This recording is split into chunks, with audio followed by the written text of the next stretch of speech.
Hello মরিনার্স। তো মোহনবাগানের ACL 2 বা এশিয়ান চ্যাম্পিয়ন্স লিগ 2 এর গ্রুপ বেরিয়ে গেছে, আর গ্রুপে মোহনবাগান কাদের কাদের সাথে খেলবে এটাও বেরিয়ে গেছে। তো ওটা নিয়ে আমরা কথা বলবো, আর মোহনবাগানের যে চান্সেস কত যে গ্রুপ স্টেজ থেকে নকআউটসে যাওয়ার, ওটা নিয়ে আমরা আজকে কথা বলবো। কিন্তু সবার আগে আমি বলে দিই যে ACL 2 বা যারা অতটা আপডেটেড নয় এটা নিয়ে, ওদের জন্য আমি একটু বলে দিতে চাইছি যে ACL 2 হচ্ছে এশিয়ান চ্যাম্পিয়ন্স লিগ 2, আমাদের ফার্স্ট টায়ার কম্পিটিশন। আমরা যদি ইউরোপিয়ানের সাথে কম্পেয়ার করি, যেরকম UEFA চ্যাম্পিয়ন্স লিগ হয়, এখানে ওটা আছে ACL বা এশিয়ান চ্যাম্পিয়ন্স লিগ, ঠিক আছে। আর ইউরোপা লিগ যেটা হয় ওটা হচ্ছে ACL 2, যেটাতে আমরা খেলছি। তো ইন শর্ট আমরা UEFA তে কম্পেয়ার করলে ইউরোপা লিগ খেলছি।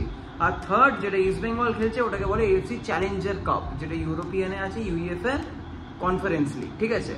তো এবারে আমি স্টার্ট করছি। আমাদের ACL জার্নিটা খুব ইম্পর্টেন্ট, কারণ আগের সিজন আমরা সবাই জানি আমাদের জার্নিটা অত ভালো হয়নি AFC-তে। যদিও আগে আমাদের জোয়ান ফার্নান্ডো ছিল, আর জোয়ান ফার্নান্ডোর কোচিংয়ের আন্ডারে আমাদের অনেক প্রবলেম ছিল, আর ওই জন্য ওকে সরানো হয়েছিল এক্সেট্রা এক্সেট্রা।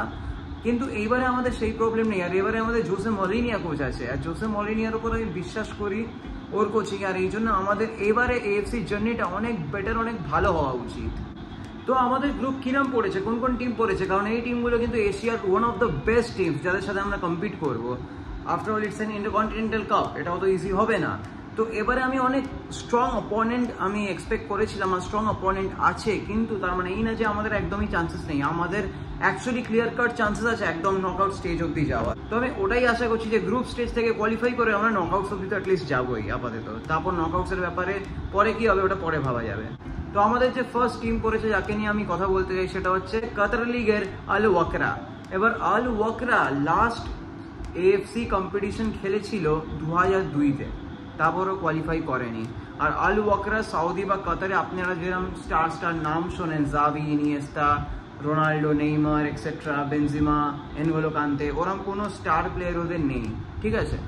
কোনো স্টার প্লেয়ার তো ওদের নেই, কিন্তু ওদের ডোমেস্টিক প্লেয়ার্স কয়েকটা খুব ভালো আছে, ইয়াং প্লেয়ার্স খুব ভালো আছে। আর ওদের আপাতত আমাদের গ্রুপে সব থেকে বেশি ফরেনার্স আছে, 8খানা ফরেনার্স নিয়ে ওরা মাঠে নামবে, এটা ওদের একটা অ্যাডভান্টেজ আছে। কিন্তু ওদেরকে আমরা হারাতে পারবো না, এটা কিন্তু হবে না। আমি বলছি না ইজি হবে, কিন্তু ওদেরকে আমরা হারাতে পারি, কোনো বড় ব্যাপার না। যে মোহনবাগান যে টিম আছে, যারা ISL জিতেছে, তারা যারা কাতার লিগে 4th হয়েছে, তাদেরকে হারাতে পারবে না, এটা আমি কোনোদিনই অ্যাকসেপ্ট করবো না। তাই জন্য ইটস ভেরি পসিবল যে আমরা এবারে আল ওয়াকরাকে হারিয়ে দিচ্ছি AFC-তে, অ্যাটলিস্ট আমাদের হোম গ্রাউন্ডে। এবার নেক্সট টিম যাকে নিয়ে আমি কথা বলবো, তারা হচ্ছে রাফসান কুলোভ। আর রাফসান কুলোভ হচ্ছে তাজিকিস্তানের টিম, আর এই টিমটা একটু স্ট্রং টিম আছে আল ওয়াকরার থেকে, এটা তো অবভিয়াসলি স্ট্রং টিম। আর এই টিমের যে ডিফেন্স আছে, ডিফেন্সটা খুবই স্ট্রং। এরা ওদের যে দেশের লিগ আছে তাজিকিস্তানের, ওখানে কিন্তু সব থেকে কম গোল কনসিড করেছিল। আর এদের যে গোলকিপার আর ডিফেন্ডার, এরা দুজনেই খুবই ভালো, মানে দুজন না, ডিফেন্স ইউনিট আর গোলকিপিং ইউনিট দুটোই খুবই ভালো। আর আমাদের কিন্তু এটা মাথায় রাখতে হবে যে ইস্ট বেঙ্গল যার জন্য আছে চ্যালেঞ্জার কাপ খেলছে, যে 1 লেগ প্রমোশনটা ওটা পায়নি, ওটা কিন্তু তাজিকিস্তানের একটা ক্লাবের সাথেই ছিল, যাদের কাছে ওরা 3-2-তে হেরেছে। তো ওই সেম একটা দেশের ক্লাবের সাথে এবারে আমরাও খেলবো।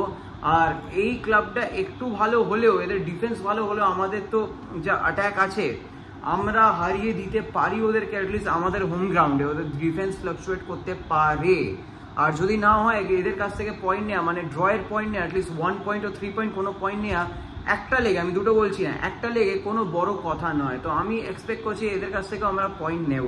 আর এরপরে আমি ট্র্যাক্টর এফসির ব্যাপারে কথা বলতে চাই। ট্র্যাক্টর এফসি পার্সিয়ান গালফ লিগে খেলে, মানে ইরানের যে অফিসিয়াল লিগ ওদের দেশের, ওখানে খেলে। আর আগের বার ওরা 4th হয়েছিল, কিন্তু 4th হয়েছিল এর মানে যে ওরা খুব উইক টিম সেটা নয়। কেন আমি বলছি আপনাদের, ওদের যে মিডফিল্ডার আছে ও সব থেকে বেশি অ্যাসিস্ট দিয়েছে ওদের লিগে।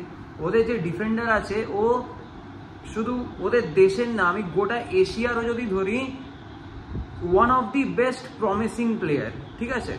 আর ওদের যে গোলকিপার আছে ও সব থেকে বেশি ক্লিন শিটস রেখেছে। তো এই যে টিমটা, এ হচ্ছে সব থেকে ইম্পর্টেন্ট আর সব থেকে স্ট্রং টিম পুরো লিগে। আর আমি একটা কথা বলছি, আমরা চাই এই টিমটা স্ট্রং হোক, কারণ এই টিমের কাছে আমি পয়েন্ট এক্সপেক্ট করছি না। যদি পাই তো খুবই ভালো, কিন্তু আমি এক্সপেক্ট করছি না যে এদের এগেনস্টে আমরা পয়েন্ট নেবো বা জিতবো।